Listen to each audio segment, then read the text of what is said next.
Hero ఆది పినిశెట్టికి solo hit పడి చాలా కాలమైంది. తెలుగు సినిమాలలో విలన్ గా ఆకట్టుకుంటున్నాడు. కానీ హీరోగా నటించిన సినిమాలేవి ఆశించిన స్థాయిలో ఆడడం లేదు. దీంతో తనకు వైశాల్ లాంటి హిట్ అందించిన దర్శకుడు అరివిగనడంతో మరో సినిమా చేశాడు. అదే శబ్దం సినిమా.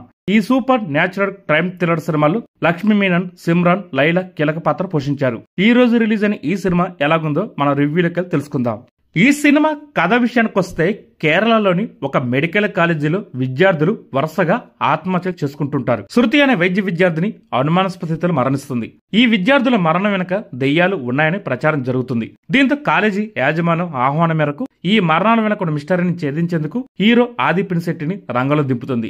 ఈ పరిశోధనలో ఆది పినిశెట్టికి తెలిసిన నిజాలేంటి, ఈ కాలేజీ లెక్చరర్ అయిన లక్ష్మీనారాయణ ఎప్పుడు ఎందుకు అనుమానాస్పదంగా ప్రవర్తిస్తుంటుంది, ఈ కథలో సిమ్రాన్ క్యారెక్టర్ ఏంటి, కాలేజీలో జరుగుతున్న మరణాలతో ఆమెకున్న సంబంధం ఏంటి, అలాగే లైలా క్యారెక్టర్ ఏంటి, కాలేజీలో ఉన్న లైబ్రరీ నేపథ్యం ఏంటి, ఈ మరణాల వెనుకున్న అసలు కారణం ఏమిటి, ఈ సినిమాలో 42 ఏళ్ల స్టోరీ ఏంటి అనేది తెలియాలంటే ఈ సినిమా ఖచ్చితంగా మీరు థియేటర్ లో చూడాల్సిందే.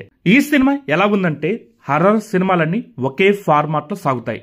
భయపెట్టే దెయ్యాలు, వాటికి ఒక ఎమోషనల్ నేపథ్యం, చివరకు వారి చావులకు కారణమైన వారికి శిక్ష పట్టం. దాదాపు అన్ని హర్రర్ థ్రిల్లర్ సినిమాల కథలు ఇలాగే ఉంటాయి. శబ్దం సినిమా కథ కూడా ఇలాంటిదే. కానీ కథనం మాత్రం డిఫరెంట్ గా ఉంటుంది. ప్రేక్షకుల్ని భయపెట్టేందుకు దర్శకుడు అరివిగలన్ రొటీన్ జిమ్ముకులను వాడుకోకుండా కొత్తగా ట్రై చేశానని చెప్పాలి. టైటిల్ కి తగ్గట్టే డిఫరెంట్ శబ్దాలతో ప్రేక్షకులను భయపెట్టాడు. ఫస్ట్ హాఫ్ మొత్తం డిఫరెంట్ గా ఉంటుంది. హర్రర్ జానర్ లో ఇదొక ప్రయోగంలో అనిపిస్తుంది. హీరో పాత్ర పరిచయం మొదలు దెయ్యాలు ఉన్నాయో లేవో తెలుసుకునేందుకు చేసే ప్రయత్నం వరకు ప్రతిదీ సైంటిఫిక్ మెథడ్ లో చెప్పారు.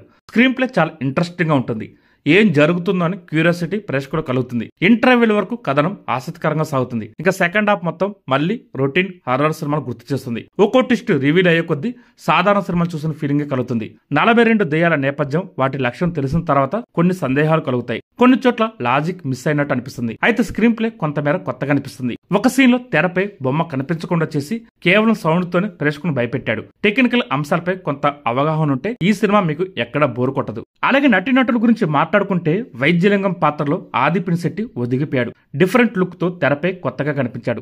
నటన పరంగా ఆయనకు వంక పెట్టడానికి ఏం లేదు. అలాగే లక్ష్మీ మీనన్ ఇంటర్వ్యూల వరకు ఆమె పాత్రతో వచ్చే సన్నివేశాలు ఆకట్టుకుంటాయి. అలాగే సిమ్రాన్ కూడా ఒక కొత్త రోల్ ప్లే చేసింది. డయానా పాత్రలో ఆమె చక్కగా నటించింది. అలాగే నాన్సీగా లైలా తెరపై కనిపించేది కాసేపైనా తనదైన నటనతో ఆకట్టుకుంది. అలాగే రీడిన్ కింగ్స్ కొన్ని చోట్ల లవ్వించాడు, మరికొన్ని చోట్ల విసిగించాడు. మిగిలిన నటినటు తమ పాత్ర పరిధి మీద చక్కగా నటించారు. ఇంకా సాంకేతిక విషయాలకు వస్తే ఈ సినిమాకు ప్రధాన బలం తమన్ నేపథ్య సంగీతం అని చెప్పాలి. తనదైన బ్యాక్గ్రౌండ్ స్కోర్ తో ఈ సినిమా నిలబెట్టాడు. కొన్ని సన్నివేశాలలో నటన కంటే బ్యాక్గ్రౌండ్ స్కోరే ఎక్కువ భయపెడుతుంది. డిఫరెంట్ బ్యాక్గ్రౌండ్ స్కోర్ తో ఆడియన్స్ కి కొత్త ఎక్స్పీరియన్స్ అందించారు తమన్. సినిమా ఫోటోగ్రఫీ కూడా చాలా బాగుంది. నిర్మాణ విలువలు బాగున్నాయి.